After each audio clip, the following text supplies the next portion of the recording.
Welcome back to the deep dive. Today we are shifting gears a little. Usually we're looking at broad market trends, but today we're putting on our forensic accounting hats. We really are. We're going to audit one of the most persistent and I'd say financially dangerous myths in the world of high-value assets. It's a myth that's probably caused some extremely uncomfortable meetings between owners and their family office managers. To say the least. We're talking about the 10% rule of superyacht ownership. Exactly. You know the one, it's that classic cocktail party wisdom. You buy a boat for $10 million, you budget $1 million a year to run it.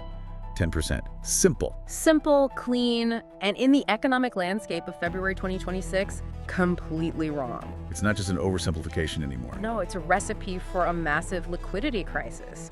If you're managing wealth, you have to understand, the 10% rule is dead. And that's our mission today. We're going to stress test this rule. We've pulled a ton of data 2026, charter guides, Alliance risk barometers, the latest crew salary reports. We have to treat it like a proper financial audit. We're talking OpEx, CapEx, depreciation curves, and all the hidden liabilities that, didn't even exist 5 years ago. Okay, so let's start with the fundamental math. Before we even get to crew or fuel, why does a 10% heuristic just fail on a basic level?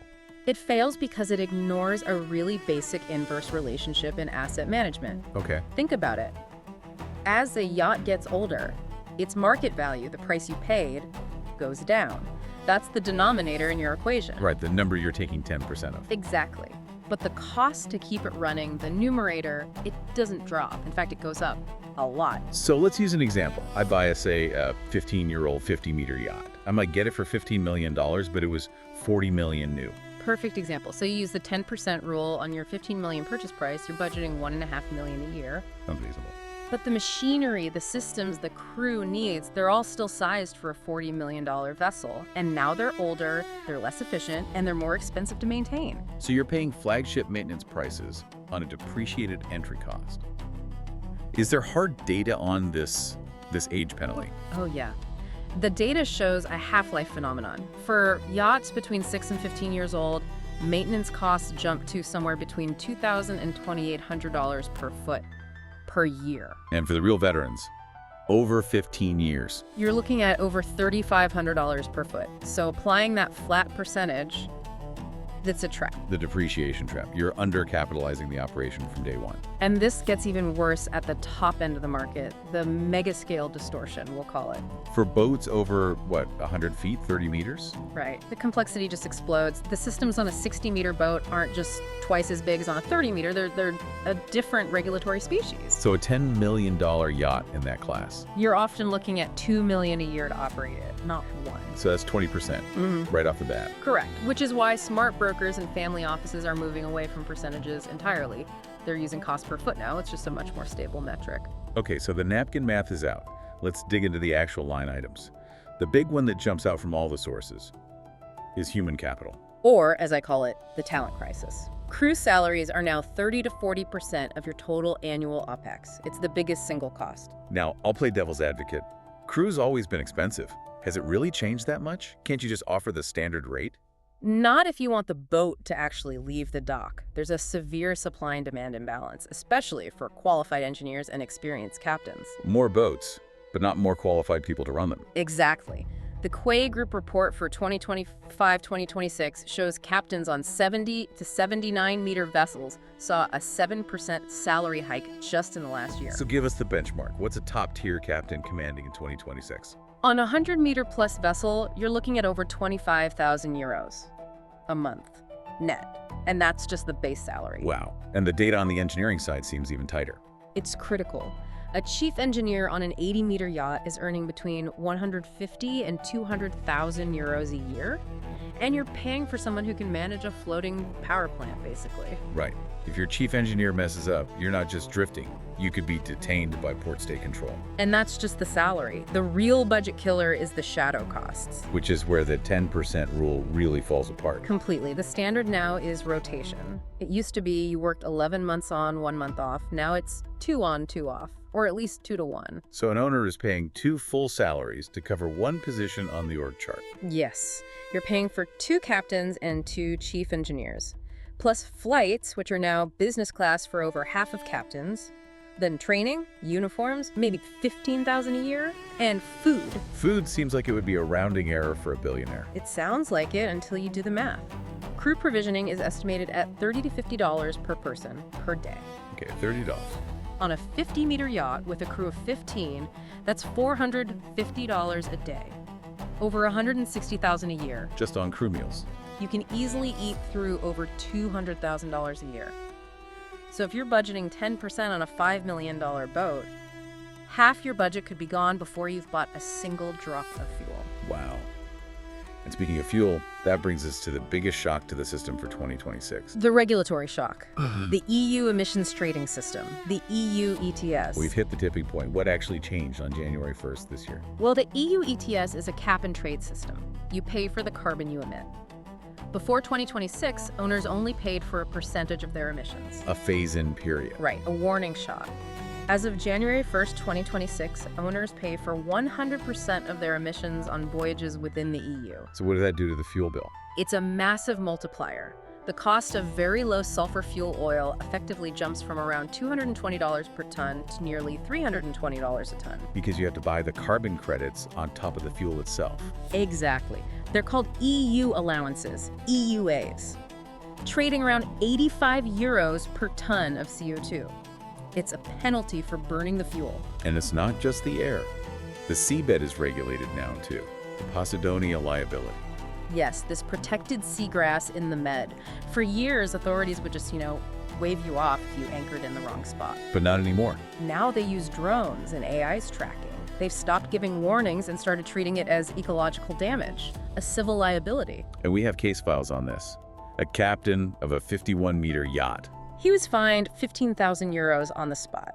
But the big hit was another 22,423 euros in ecological damages. And that wasn't even the worst case. No, another case hit over 86,000 euros. That completely changes the risk profile. Anchoring isn't just a navigation task anymore, it's a massive financial liability. It turns a free afternoon in a bay into a six-figure risk event. And speaking of risk, that leads right into insurance. The Allianz Risk Barometer, what's the headline? Fire and explosion, 18% of marine insurance claims by value, and there's one specific culprit. Lithium factor. It's the toys. E-foils, electric surfboards, sea bobs, all powered by high-density lithium-ion batteries. And the problem is thermal runaway. Right. When they fail, they create their own oxygen. They are incredibly difficult to put out. They can burn underwater. So how are insurers reacting to this? They're changing the rules, they're adding subjectivities to policies, they're demanding professional installation certificates for charging stations, upgraded fire suppression systems. And if you don't comply? No coverage. If you have a fire and you weren't compliant, you're holding a $50 million loss. That is terrifying, and I saw cyber risk has also climbed to the top. Yes, a modern yacht is a floating data center. IT security isn't just about privacy anymore. It's about preventing a hacker from locking your navigation system and holding the ship for ransom. So all this pushes premiums up. You're looking at between 0.5% and 1.2% of the whole value. On a $50 million asset, that's up to $500,000 a year just for insurance. Let's shift to maintenance. We talk about OpEx, but there's this other category that gets disguised, which is really CapEx. The major refits. This is where the 10% rule sends owners off a cliff. They forget to budget for the 5-year survey cycle. The sources recommend a refit reserve. How much are we talking? You should be holding a reserve of 0.5% to 1% of the asset value annually just for that survey. You have to save for it. Let's talk about some of the big ticket items. Painting. Why is that so expensive? Because it's an industrial process. For a 60-meter yacht, you have to scaffold and tent the entire vessel to create a clean room. You're looking at 300,000 to €1 million. And it's not optional, it's corrosion control. Exactly. You skip it, the asset literally rots. What about something that sounds trivial, like converting halogen lights to LED? It sounds like changing bulbs, but it's massive electrical work. Wiring, heat loads. That can be 150,000 to €500,000. Just for lights. Just for lights. This all leads to a choice in maintenance strategy. Reactive versus premium preventative. Reactive is fixing things when they break. Right. It costs you about 8% of the asset's value in depreciation. Premium preventative costs more upfront, maybe 12 to 15%, but you preserve the resale value. You spend more to lose less. Okay, we've painted a very expensive picture. Are there any mitigation strategies for 2026? Any good news? There are, but they require active management. The most obvious one is chartering. Turn the liability into a revenue stream. But you're not going to make a profit, are you? Almost never. But if you charter for 12 to 20 weeks a year, you can offset 30 to 50% of your running costs. It stops the bleeding. I also saw a note about tax implications for U.S. owners. Yes, the One Big Beautiful Bill Act was extended. Through January 2026, it allows for 100% bonus depreciation. It's a massive incentive if it's structured correctly. But the biggest strategy seems to be a total mindset shift. The zero-based budgeting approach. I tell everyone this. Don't start with 10% of the price. Start with a blank sheet of paper. Start at zero. Zero. Then add the cost of the crew you actually need. Add the berth fee for the marina you actually want to be in. Add the fuel for the miles you actually plan to cruise. Build a budget from reality up, not from a price tag down. Precisely. It forces you to confront the real costs before you sign the check. So after all this, what's the verdict on the 10% rule for 2026? It's obsolete, a dangerous relic. So what's the new number? What should I be whispering to my accountant? If you want a well-run, compliant program, the real cost is likely 15 to 20% of the asset value annually. 15 to 20%. That's double the old rule of thumb. It is, and the financial reality is this.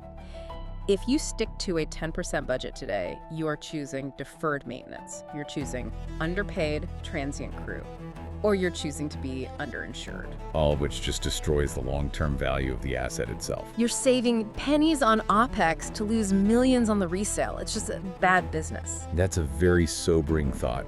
Before we sign off, I want to leave our listeners with one final, maybe more provocative thought from the sources about the future. The 2040 tipping point. Exactly. If these carbon intensity regulations keep tightening as predicted, we have to ask a really hard question about resale value. It's the question nobody wants to answer.